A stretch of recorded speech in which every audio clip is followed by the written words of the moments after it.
Баршаңызға қайырлы күн. Достар, бүгін итальяндық пиццаға арналған оригинал соустың ең оңай рецептісімен бөлісемін.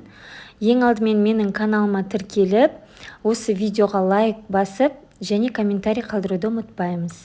Бізге керегі осындай екі үлкен қызанақ. Видеодағыдай етіп 4 бөлікке бөлеміз, тек сыртын ғана. Үстіне қайнап тұрған ыстық суды құйып, бетін жауып қоямыз 10 минутқа.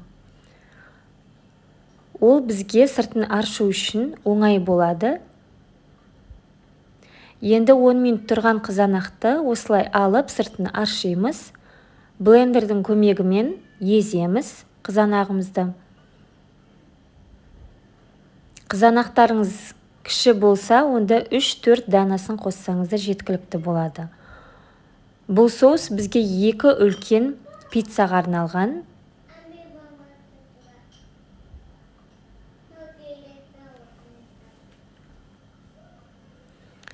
Енді блендердің көмегімен осылай еземіз қызанақтарымызды.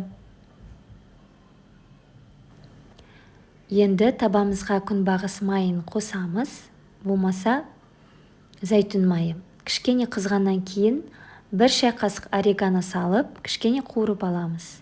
Достар, орегононы міндетті түрде қосасыздар, себебі бұл соустың ең маңызды ингредиенттерінің бірі. Осымен дәмі өте керемет болады. Үстіне 1 тіше сарымсағымызды салып, тағы да кішкене араластырамыз. Ұзақ қуырмайсыздар.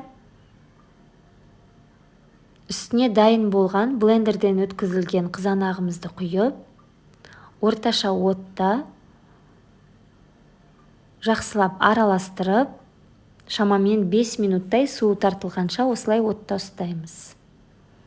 Дәміне қарай тұз себеміз. Жақсылап араластырамыз қоюланғанша.